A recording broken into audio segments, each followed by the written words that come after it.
నలుగురు ఉంటే నలుగురికి 4 ఎకరాలు చేసినాం. ఇక లేదు ఏం లేదు. పింఛన్ మీద బత్తం కొడుకులు కూడా గంజి టైంకి వస్తుందా పింఛన్? అంటే పెంచుతానన్నాడు ఏమో ఏమైనా పెరిగినట్టు అనిపిస్తుందా? పెంచలేదు. పెంచలేవే 2016 ఉన్నాయి. మొత్తం కేసీఆర్ అప్పులు చేసి పెట్టి మొత్తం పింఛన్లు అన్ని పెంచేస్తా అని చెప్పి మాట్లాడండి కదా అప్పుడు. ఏమి లేదు. ఒక బస్సు పిరి పెట్టినట్టుగా నా బస్సు నేను ఎక్క కూడా ఎక్కడ ఇంతవరకు. మొత్తం బస్సు ఫ్రీ పెట్టి నుంచి మంచిగా పోతున్నాడు. యాదగిరిగుట్ట ఎక్కడ మా అమ్మగారు యాదగిరిగుట్ట కానీ ఎక్కడ ఎటు చేత కాకుండా అయ్యింది కానీ ఆయన ఎక్కడ రేట్లు ఎట్లున్నాయమ్మా? రేట్లు అన్నిటికీ పప్పులు ఉప్పులు అవన్నీ మస్తు రేట్లు. నేను నూనెకు పప్పులకు ఇట్లా అన్ని రేట్లు ఉన్నాయి. సబ్బుకు సరుపు కూడా వేయించారు రేటు. ఒక బియ్యం మాత్రం సన్న బియ్యం ఇస్తుంది. కేసీఆర్ ఉన్నప్పుడు ఎట్లున్నామ్మా రేట్లు కావచ్చు, బస్సుల ధరలు కావచ్చు? అప్పుడు తక్కువ లేవా? తక్కువ ఉన్నాయి. ఇప్పుడు ఎక్కువ ఉన్నాయి. అప్పుడు కేసీఆర్ ఉన్నోళ్ళ భూమి ఉన్నోళ్ళకు, భూమి లేని వాళ్ళకు 10 ఎకరాల వాళ్ళకి అట్నే ఇచ్చిండు. ఎకరం ఉన్న వాళ్ళకి అంతే వేసిండు. అందరికి వేసిండు కదా, సమానం చూసిండుగా. ఈయన లేదు, వర్షాన్ని నాటు పెడితేనే వేస్తుండే, లేకుంటే వేస్తలేదండి. మొత్తం కేసీఆర్ అప్పులు చేసి పైసలు లేవట రేవంత్ రెడ్డి దగ్గర. మరి ఏమైనా ఇప్పుడు తాగిన వాళ్ళు బొచ్చడు కడుతురు గవర్నమెంట్కి ఆదాయం. ఏమిటి చేసినట్టు ఇప్పుడు పింఛన్ ఎక్కువ వేసా ఇద్దరికి ఇస్తా భార్య భర్తల కన్నా ఏమి రూపాయి కూడా రాలే. 1 రూపాయి కూడా ఎక్కువ కాలే. అవే గ్యాస్ ఏమన్నా ఫ్రీ అవుతుందా మీకు? గ్యాస్ 500కి అవుతుందట. 500కి అవుతుంది. 970 రూపాయలు. ఏమన్నా మళ్ళీ అకౌంట్ లో పడుతున్నాయా పైసలు? 500 ఏం పాడ అకౌంట్ లో పడుతున్నాయట పైసలు రేవంత్ రెడ్డి అంటుండు. మాకైతే వాళ్ళే, మాకు రాలే. అప్పుడు కేసీఆర్ కంటే ఇప్పుడు రేవంత్ రెడ్డి వచ్చినాక మస్తు సంతోషంగా ఉన్నారట అందరూ ప్రజలంతా. ఎందుకున్నారు దాన్నిగా?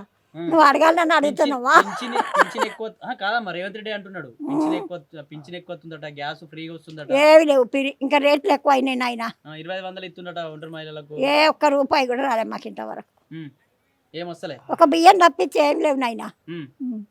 బియ్యం అయితే ఇస్తుంది. అకౌంట్ లో పడుతున్నట్టు సూతలేనట్టున్నాను. అకౌంట్ లో మొన్ననే చూసిన 1000 రూపాయలు వేస్తే 1000 రూపాయలు అట్నే నెలలో చూసుకుంటున్నావు. గ్యాస్ గిట్లా అన్ని మరి పడుతున్నాయేమో సూతలే. నేను 1000 ఉంచితే 1000 ఉన్నాయి, మనం చూసుకొచ్చుకున్నా. అప్పుడప్పుడు చెక్ చేయి మరి, గ్యాస్ పడుతున్నాయట, పింఛన్ ఎక్కువైందంట, ఇవన్నీ పైసలు పడుతున్నాయట. మనం చూపించిన చెక్ చేపిస్తా అవే 1000 రూపాయలు ఉన్నాయి. అవే ఉన్నాయా? వేరే అకౌంట్ గిట్లా ఏమైనా పడుతున్నాయి? ఏవి లేవు. ఇప్పుడు మేము మహిళా సంఘంలోకి వెళ్ళి తీసేసినాక మళ్ళీ పెట్టమన్నట్టు మొన్న ఓపెన్ చేసినాము. మనిషి 200 ఇచ్చి ఆయల వయసు చూసిన చెక్ చేస్తే ఇచ్చారు. సంఘంలో ఉన్నాక ముందుగా ఇచ్చారు. కట్టుకొని అనే ఉంది బిడ్డ చీర. బతుకమ్మ పండుగ అప్పుడు ఆడిచ్చిండు. వెనక చీర ఇచ్చే, వెనక చీర ఇచ్చిండు ఆయన. ఉన్నది వెనక చీర ఇచ్చారు మాకు. అందుకే వెళ్ళిపోయిన సంవత్సరాలు 5 సంవత్సరాలు ఇచ్చిండు. 5 చీరలు వచ్చినాయి కేసీఆర్. కట్టుకున్నాం. మరి చేతగానాలో ఏం చేస్తాం బిడ్డ? ఇంకా కట్టుకోవాలి. ఆ కుట్టుకూలికే 200 కావాలి. ఆడదేవాలి బిడ్డ. అట్నే పెట్టిన చీర మొన్న ఇస్తే ఆయన ఆడవాళ్ళ ఇద్దరికి పింఛన్ ఇస్తానికి అటే లేవు కానీ ఇంకా పంపిస్తాడు ఆయన. పైసలు ఇప్పుడు ఇంకా 2 సంవత్సరాలు ఆలే ఉంటారు కదా, అన్ని ఇస్తాం పైసలు ఇస్తాం, మళ్ళీ చీరలు కూడా దండగా ఇస్తారంట ఇంకా 2 సంవత్సరాలు. ఏమ్మా ఆ సంవత్సరం ముంగట గిట్ట పోయే ముంగట గిట్ట ఇస్తాడు ఏమో, కానీ ఇప్పుడైతే ఇయ్యాడు. భూమి నాటు పెట్టిన వాళ్ళకే ఇవ్వబట్ట. నాటు పెట్టిన వాళ్ళకి అప్పుడు అందరికి ఇచ్చే 100 ఎకరాలు కూడా వేసాడు కేసీఆర్. రైతు బంధు. అవును. ఇప్పుడు నాటు పెట్టిన వాళ్ళకే ఇవ్వబట్టే. 2500 లేవు, అవి లేవు మాకు. ఆడవాళ్ళకి 2500 లేవు. బస్సు లేదు, గిసు లేదు. బస్సు ఉంటే మేము పోము. తిండికన్నా అయిపోయి అప్పుడు ఉన్న పైసలు ఊకున్న ప్రతి ఒక్కదానికి పైసలు. అవు మరి నేను కూడా ఆడనే ఉన్నా. వస్తున్నాయి మంచిగా వచ్చినాయి కానీ గీత సకల కూడా అయిపోయింది పోయింది.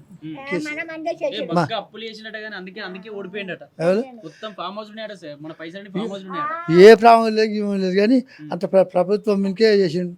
అందరికి లేదు, అందరికి ఒక ఇంట్లో ఒకరికి అట్లా కానీ చేసినది పొరపాటు కాదు. ఒకటి కానీ దాని తప్ప ఏంటికి మనకు లేదు. ఏమైనా అటు ఇటుగా ఇంట్లో ఇంకేముంది. ఆడవాళ్ళకి ఇస్తారని 400, ఆడవాళ్ళకి ఇస్తారని ముసలిళ్ళకి ఇస్తా. ముసలి లేవు, వయసులో లేవు. నాకు 2000 వస్తాయి అయ్యా. ఇంకా 1000 వేయలే ఇక దియ్యము 6 నెలలకు 7 నెలలకు పోతానికి వేస్తాను. నాకు ఎరక అంతే. ఏం పోయే ముందాలి, దిగిపోయే ముందాలి అన్న. ఇప్పుడు వెళ్తాడు ఇక అది కళలు కూడా అనుకో.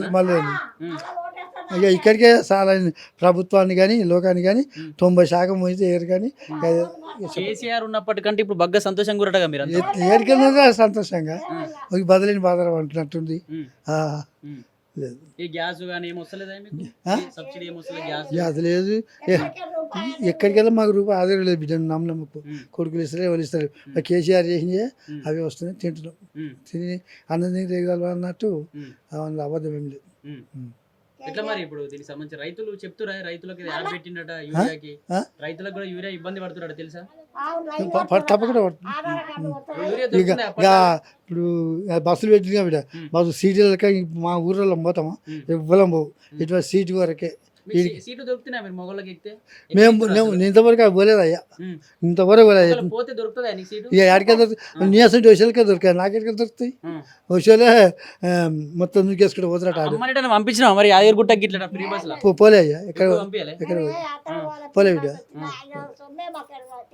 ఇప్పటి వరకు ఏళ్ళు కేసీఆర్ తోటే అదే పైసలు ఉంటున్నాం మొత్తం వాళ్ళ అమ్మగారి గారు ఎప్పుడు పంపించాలి మరి పంపించలే అట్లా ఫ్రీ నా బస్ అయినా అట్లా మళ్ళీ అది కాదు అది కరెక్ట్ కానీ ఈయన యాగిరిగుట్ట కన్నా బిడ్డ చాలా దూరం వెళ్ళేది అప్పుడు నడిచిపోయేది కానీ ఇప్పుడు నడిచలేదు పోవులేదు ఏమైనా చెప్పాలనుకుంటున్నావు రేవంత్ రెడ్డికి కాంగ్రెస్ కావచ్చు రేవంత్ రెడ్డికి ఏమైనా చెప్దాం అనుకుంటున్నావు ఇక అది మనకైతే ఏం లేదు ఇప్పుడు ఇక ఒక సంగతి ఎట్టినాక మనకైతే మళ్ళీ రేవంత్ రెడ్డికి వెళ్తారట మళ్ళీ 10 సంవత్సరాల దాకా కాంగ్రెస్ ఉంటుంది గెలవాడు ఎట్లా చెప్తే మస్తు మంది ఓటేస్తారట అందరు సంతోషం కూడా అదే ఇప్పుడు అనుకుంటారు ఇక ఎందుకు నోటి నుంచి అనలేరు కానీ ఎంత లోపల మొత్తం లోపలికి అవుతుంది కానీ బయటకి అవుతుంది అంటే మీ ఊరోళ్ళకి రాలేమో బయట మొత్తం అందరు సంతోషం కూడా అంతే ఇంట్లో ఏంటని అంతే ఉందా అంతే కష్టమే అంటే అయితే